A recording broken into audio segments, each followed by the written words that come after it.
today I'm going to talk to you about some of the findings that we made while looking at mobility traces of people moving in urban areas or in general in metropolitan regions, and specifically about a paper that we recently published in Nature that focuses on what we call the sort of visitation law, and I'm trying to make this clear in my next slide what I mean. So I think everybody is familiar with a certain unwritten rule that more or less everybody follows when we move around in the place close where we live. I mean, this is a picture of, I'm Italian, as you might know, and in Italy, bakery are very important type of shops, pane. The bread is something very important, and typically they're artisanally made, and you have several of those shops in a neighborhood, and everybody has his own favorite. And so, I remember when I was a kid, more or less every day, my mother sent me to the preferred bakery and to buy some bread. And this is a type of a frequent trip because you can go to a bakery every day or every other day. And usually you're always look for a bakery in your neighborhood or close to you where you can typically walk or otherwise go with a very short distance, within a short distance in a short time. On the other hand, there are other type of movements that perhaps are less frequent. And here, if you're not familiar with the area of around Boston, near Boston, there is a stretch of road that is called the Auto Mile. And you can see why. If you go on Google Map, it's a long, highway type of road along which you basically find all possible car dealer you have in mind. So you have labeled only, of a few of them, but you see Cadillac and, Kia, Toyota, and so on and so forth. So the idea is it's kind of different there. So you have a concentration of one specific type of shop, so to speak. And, if you are in the business of buying a car, it might make sense to travel a little bit farther. And this place basically attract people from all over Massachusetts and even beyond, because, you don't definitely buy a car every other day like you do with bread. And it's an important type of decision that you have to make. There is some money involved, so you might really want to find the best place. And so you are okay even with traveling, 30 or 40 miles or kilometers to go and choose the best possible option. So this is another example of movement that is kind of meaningful, and we are used to do this kind of occasional movements that are, as the word says, less frequent and maybe involve traveling along a longer distance.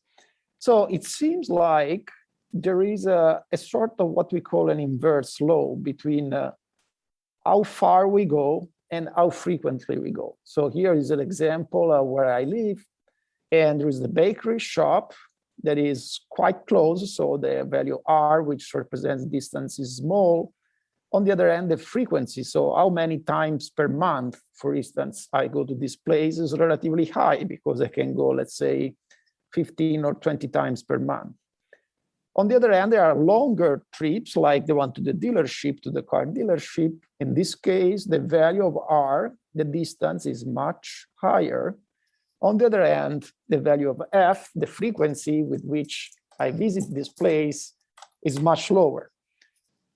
So it seems like there might be a way of relating these two quantities, distance and frequency of visit that person typically do from the place where they live.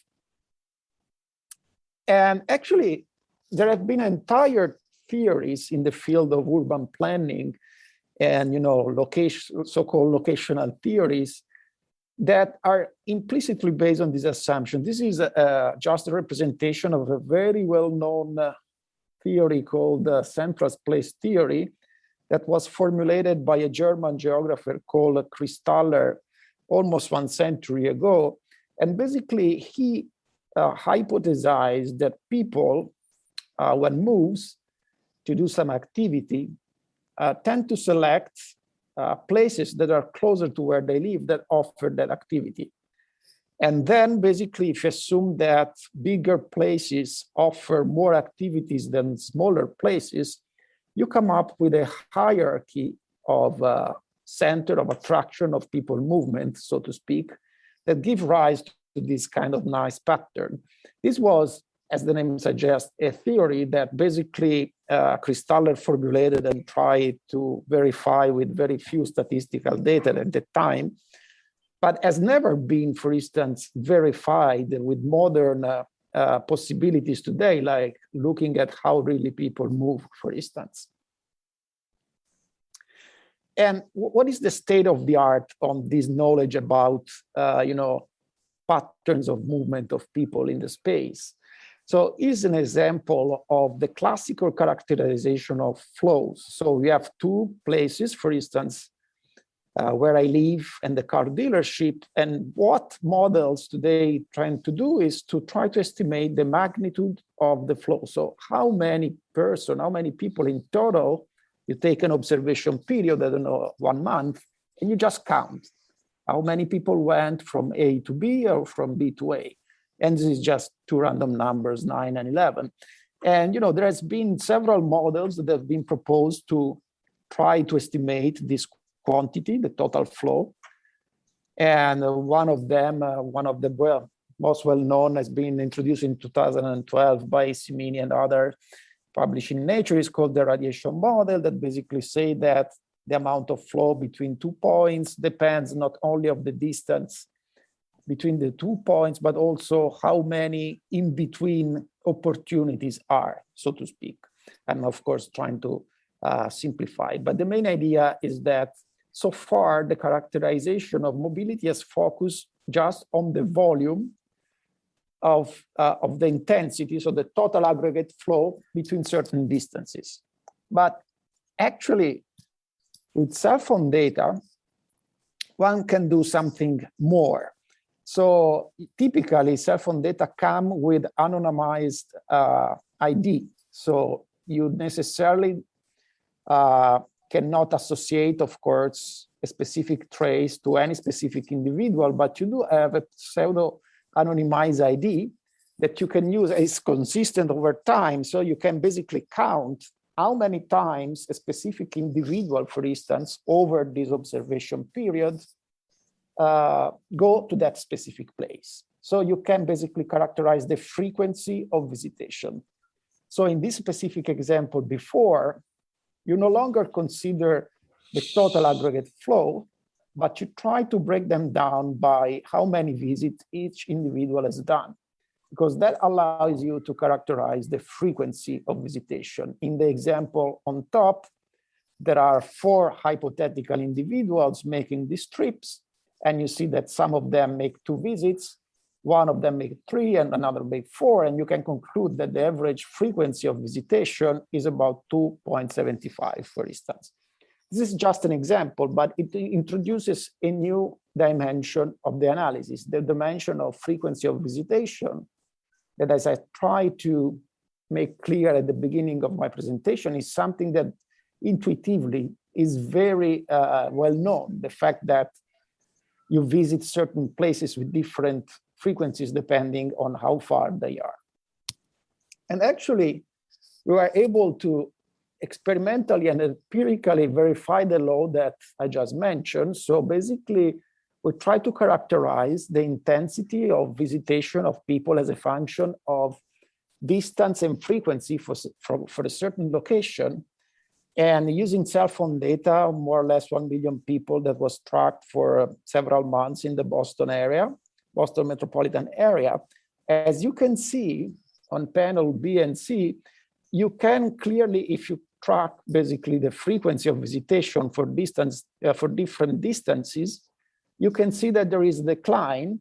And this decline is actually pretty similar, because if you actually replot the same graphics, this time considering the product of the two, R times F, you see what is called the collapse of all the data points on a single trend line, meaning that what is relevant to characterize mobility is not the individually the distance and the frequency, but these two parameters can be combined into a single parameter that is what actually determines how many people you can actually observe from a certain distance and a center frequency. And the interesting thing is that we were able to measure in a very accurate way this behavior and this tendency, not only in Boston, but also using data from a country, Portugal, and 3 other cities, Singapore, which is also a country, is a kind of single city that is a country, but then Dakar, which is in Senegal, and Abidjan, which is in Ivory Coast. So, and all the data basically show the same collapse to the same curve. So this law that is represented on the left-hand side of the slide applies to all these different geographies. And think about how different really these places are. This is just a picture of Boston. Of, Fabio knows this because he has been in Boston, but it's a pretty cold place, especially in the winter, so you frequently have snow. On the other hand, Abidjan, as you can imagine, is in the Central Africa area, so very hot, humid, and completely different type also of culture, economic conditions, social conditions, and so on and so forth. So it might be surprising, and actually it is, that if you analyze a fundamental property of mobility, which is the relationship between how frequently you go to places as a function of distance, you find exactly the same law. So that's basically another interesting consequence of this, is that basically we were able, after almost 1 century, to empirically show that the hypothesis on which the central place theory by Kristaller was built upon is kind of correct. Here you see basically this, what you see on the right especially is a characterization of the importance of cities, of places of aggregation, how much cities attract people based on real data of movement of people. And you can clearly see emerging a pattern, a hierarchical pattern that is more or less consistent with the hypothesis of central place theory. And in the paper, we are also able to find a simple model that can reproduce the behavior that we show, that basically says that the mechanism that triggers this invariance of distance, the product of distance and frequency, is due to the fact that we tend to move in 2 different ways. One is called the return phase, in which we go to places that we have already been to. And then with some probability, we explore new places.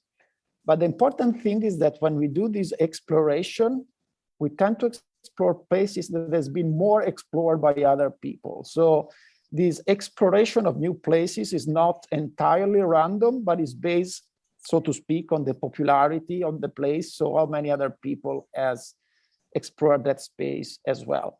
So if you build a model based on these 2 simple assumptions, you can show that basically you are able to reproduce this behavior of R and F that I was just describing. So now let's move to what could be the implications and applications of these empirical findings. It's a finding that allows us to understand, for instance, how we can estimate not only the total volume, but also the frequency. So how often people go to certain places. And this for sure has many applications, for instance, in the problem of optimizing traffic, of course, trying to reduce it in general, trying to find the best way of, for instance, locating infrastructure or locating places of interest, places that might attract people. And, here is just an example. For instance, in the US, there are these big shopping malls that attract people from different areas. And these model can allow you to try to understand what is the probability of attracting people from different areas, also as a function of the pre-existing infrastructure. And this is all possible thanks to the characterization of this law, of what is called the visitation law. But now I want to dedicate a little bit more time to one application that I think these days is really something that everybody unfortunately knows very well, which is related to epidemics and modeling the spreading of diseases like COVID. I mean, it's well known that, you know, there is a big and strong interplay between how we move and how the disease spreads, okay? This is just a random snapshot of a few recent papers that focus on the effect of mobility on COVID spreading. Of course, there has been several papers on that. And no surprise that actually one of the main ways in which countries have tried to curb and control the spreading of the virus is restricting mobility of people. Why is that? Because by restricting mobility, you restrict the occasion and the chances for meeting, which are the way in which people basically infect each other. And the idea is what the visitation law that we have just characterized tell us in terms of epidemics and how can we restrict or curb and reduce the spreading of the epidemic. The idea here is that on one hand, you want to contain the epidemic, and on the other hand, if possible, you would like to restrict movement of people as little as possible, because movement and meeting is important for social and economical reasons, okay? So can we try to understand which is the best way of, I don't know, achieving a certain goal in terms of slowing down the spreading of the virus while at the same time restricting mobility as little as possible? So what we have done, we have built a model. I mean, this is kind of standard model called SEER. I'm going to show you a little bit more about that in the next slides, and then try to apply the model to do different data sets. One is one of the data sets that was used also in the previous study, referring to Dakar in Senegal. And the other one is a newer data set referring to New York. And this is kind of interesting because it's a data set that also span through some of the months in which COVID was already active. And these are real trajectory of people derived from mobile phone users. So the epidemic modeling is quite standard. So basically an agent modeling an individual can be in different states, can be susceptible, meaning is not yet infected and could potentially be infected. Exposed, meaning that he has a meeting with somebody that was infected and with a certain probability it becomes infected as well. And, you know, after you are infected, you recover after a certain time. And here you see a snapshot of the dynamics of the epidemics in New York, simulated epidemics, different colors of the dots represented individuals in different states. Okay, and the red dots, of course, are the infected population, so the, so to speak, dangerous agents. And we have tuned the values of the infection ratio, R0 parameter, to the one that has actually been estimated for COVID. And then we have played with these two parameters. So we have played with a scenario in which we put restriction on two possible parameters. One is the maximum distance that you can move from your home location. So you can restrict the maximum distance of travel, or we can also limit the frequency of travel. So allowing people to go to certain distances only for at most a certain number of time per month, for instance, or whatever time period you consider. And then we have looked at the dynamics of the spreading of the epidemics, how the dynamics was influenced by changing these two parameters in hypothetical policies that could be implemented to curb the size of the epidemic. And here you see data from New York City and Dakar, and you see something similar to the plots that I show you in the first part of the talk. You see for different value of the frequency parameters, with increasing distance restriction, of course, the epidemic size increases as well. It makes sense. But the interesting thing is that you have a very similar collapse to the one that you observe in the visitation law also here. So if you consider the product of the distance and the frequency of the restriction, you see that the data collapse to a single curve, meaning that what is relevant for the dynamics of spreading of the epidemics is not necessarily imposing a restriction only on distance, but you should account also for frequency. And this is an example of a different snapshot of the diffusion of the disease at different times with different parameters. You see on the left, you see a situation in which the product of R and F is very low. And so you have less spreading of the epidemic. On the right-hand side, you see the value of R and F that is much higher, and you see consistently a more intense spreading of the epidemics in the area of New York. The part that is really interesting is this one. So if you set the value of R and F in different combinations, but these combinations result in the same value of the product, in this case 12, you see two things. Not only is the size of the epidemic, so to speak, the total number of dots that you see in the figure, more or less the same, but also the spatial pattern is very, very similar. If you look at these two maps, are astonishingly similar. You see that there is a more intense epidemics on the northwest and northeast and southwest area, basically Brooklyn and the Queens. In Manhattan, there is relatively less, but the concentration of cases in Manhattan is exactly in the same spots. And also on the size of New Jersey on the left, you see a very similar layout, spatial pattern of epidemics. And this is really remarkable. That is not only the total number of infected people, but where they are infected in the city, because one intuitively might think that the invariance that I just mentioned would apply only to the total size of the infected people, but maybe since you are putting different restriction of movement of the radius of movement of people, you might have maybe more concentrated epidemics in some closer, for instance, to the initial infected person, but this is not the case. And it's kind of interesting. And we have really verified that also using a metric with these M statistics that you see reported here is a metric basically of spatial spreading, so to speak, that collapse to the same value once you apply the transformation and you consider the product of the distance and the frequency.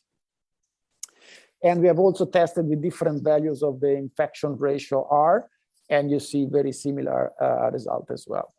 And I want to spend the last few minutes just showing you that also in this case, we elaborated a sort of mathematical model that tried to explain why we observe the phenomena that we've just described. In particular, we came up with this kind of idealized, of course, model in which when you have two persons, the black dots represent where they live, basically.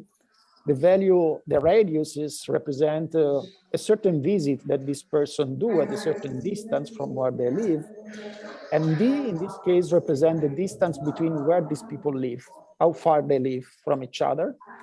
And in this case, you see that in this model, there are only two possible places where this person can meet at a distance R1 from the first house and R2 from the second house.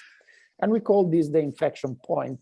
And the interesting thing is that you can put down a couple of different cases, and you see that there are two situations. You can either meet somewhere in between the two houses, the cases that we call short distance infection that is reported on top. And there are other cases in which, in a sense, both the people involved in this model visit faraway locations, so to speak. We call this long distance infection. And the interesting thing is that you can actually work out the math, and under the assumption that the product of the distance and frequency of visitation of places is constant, you end up with a behavior like that. So you can prove that the probability of getting infected in a short distance infection is constant. It doesn't depend on how far two persons live. What changes is the probability of getting infected in a longer distance. But we think that especially the first fact, the fact that the distance, the probability of getting infected in close locations is basically independent of the distance between where people live, is really the key that explains why we observe this spatial pattern that is the same as long as the product of the distance and frequency of visitation remain the same. So, and this is the end of my talk for today. And, just to summarize, I want to show you an example in which from data, from the analysis of a large amount of mobility traces of people in different countries, you can extract some sort of characterization of fundamental properties of mobility, of how we move, that have a number of applications. And one of these could be very relevant today because in the context of epidemic spreading of a disease can allow us to understand which is the best way of restraining the mobility of people in an effective way to control the spread of the virus, while at the same time, not reducing mobility too much. Basically, if I can summarize in a nutshell, the last results that I show, they could say it's not necessarily important to force people to just visit, to stay at closer distance from where they live. What is more important, in a sense, to try to constrain how frequently they go to places, especially to farther places, because in terms of likelihood of being infected, they are more or less the same. So it's fine, to summarize, going once per month at 50 kilometers distance is probably as dangerous as going every day to the supermarket behind your door, okay? Because of this invariance of the product of distance and frequencies that I was just mentioning. So that concludes my talk for today. Thank you for listening, and I'm ready to get any question that you might have. Thank you very much, Paolo. That was very nice. So people can ask their questions in the chat, and I will read. And if you prefer, you can write the question in Portuguese or Spanish or Italian or English. But I'll start with a question. So regarding your last remark that we should control, well, one could control not only the distance that the people travel, but also the frequency. Have you thought how to enforce? Oh, yeah, that's a good question. I know. Probably we'll need some help from technology also, like yes. I mean, there are different approaches to that. If you look at how pandemics has been approached in different countries, there have been more or less invasive approach. In many Asian countries, I know, for instance, Korea, probably China, Korea for sure. I know that basically there was a kind of mandatory tracking of people that you have to do because the government says so, and that was used to really check on every single movement of each infected person. It was kind of more for contact tracing rather than preventing people to move, but was really something that, at least in the perspective of the Western world, would be considered too much invasive. Nobody would allow that. I know pretty well the experience in Italy. In Italy, they try at the beginning to suggest policies that also, it was a kind of a very strong restriction of the radius of mobility. So for instance, depending on of how the epidemic was going, but for instance, you could not go out of your city, so to speak. So you cannot travel between different cities or between different regions, which is like the larger administrative unit. So there were very strict recommendations. I don't know about the enforcement. I know that at the very beginning, there was really the police checking, and then, later on, not really. But I remember at the beginning of the pandemics, they were also recommending, for instance, to go to the supermarket only once per week. It was a recommendation. There was no enforcement whatsoever, but it was at least a recommendation from the authority. But it's true. I mean, of course, there is always a trade-off between privacy and what you can get. In the ideal situation, you should rely on people's sense of responsibility, but unfortunately, it's not the case. Could be a good topic for research, how to have some level of enforcement, but assuming also guaranteeing some level of privacy to the citizen. Yes, definitely. And maybe counting that the citizen will collaborate with you and will not try to play with it.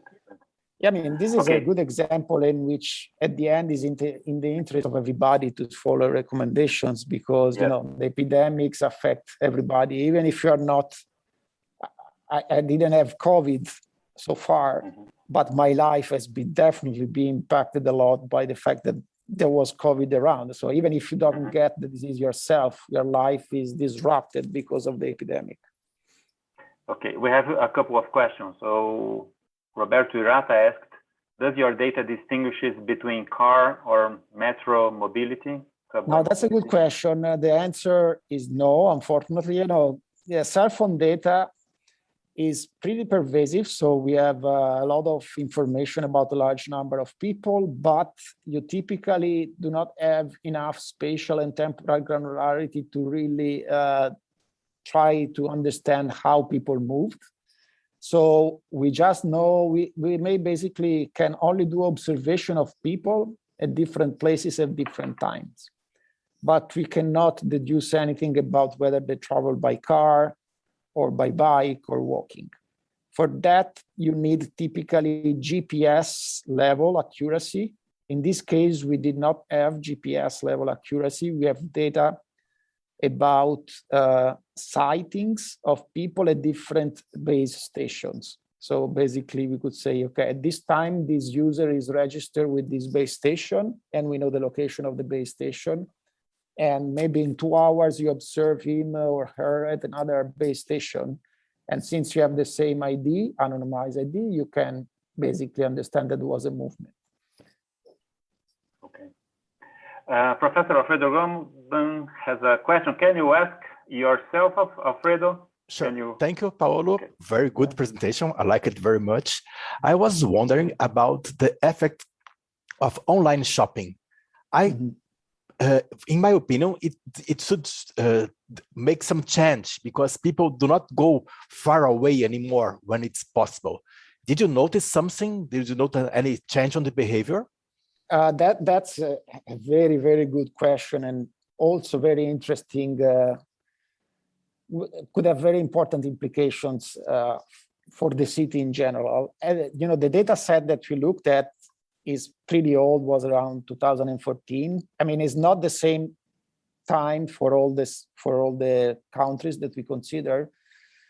So at that time, we couldn't have the possibility to estimate, the effect of increase, for instance, in e-commerce into that. It is true that, for instance, definitely pandemics has pushed a lot e-commerce, and now there is a big trend all over the world towards more e-commerce. So people more staying home and getting the food or whatever, the parcel delivered to their home. That is gonna definitely change a lot in terms of the mobility pattern. People will still move, maybe for other reason. In the central place theory model that I mentioned during the talk, there is this notion of doing some activity. So activity could also be leisure activities, like going to the park. And so these kind of activities would remain, but it is definitely true that in today's life, many of the activities are related to shopping, or could be grocery, or could be, buy a pair of shoes or whatever. So it's going to be big transformations. You know, in order to do those kind of study, you would really need to have a very long observation. So we would have the possibility of observing the evolution of mobility over, I don't know, probably 10 years or something like that. Thank you very much. Thank you. Okay. Any other question? Not. I have another question. So you showed that your law behaves really well when you are averaging millions of people, like 1 million people. But I guess that within these 1 million people, there are different groups of people with different characteristics. So for example, if we separate them according to income, maybe the low-income people will have a different behavior of high-income people. Did you think about that, or did you? Yeah. Do you have any plans to work with that? That's a very good observation. It's the holy grail of the researchers to have information about the users. Unfortunately, you know, I mean, I wouldn't say unfortunately, it's not the right word, but, you know, there is privacy. So we have no information whatsoever on the people. You know, if you look at some of the features that you are mentioning, like income, for instance, that is one dimension of analysis. What you can do, since looking at cell phone data is quite easy to understand where people live. That's, I would say, standard practice now. And if you know where people live, of course, you know, for instance, the average income of a certain census tracts in the US system, or otherwise zip code or whatever subdivision you want to use. And then you can try to disaggregate data by looking at people who lives there. We haven't yet done that. There might be differences, yes. And unfortunately, for some of the demographics that you suggest, like, I don't know, gender, age, or, you know, other types of race, that would be great. I mean, there are so many issues related also to equity, equity of access to mobility, of access to opportunity for jobs, for instance, that could be addressed. But it's not easy, as I said, because we do not have any information about user profiles, basically. Okay. So thank you very much. It was really interesting. And I guess we'll now pass to the students that will present their work. And we'll have 2 short talks also related to mobility. The first related to active transportation, bicycles. And this actually was a project that started when I was at the MIT Sensible City Lab. And then after that, we'll have a presentation about mobility related to health, the public health system in Brazil. So thank you very much, Paulo.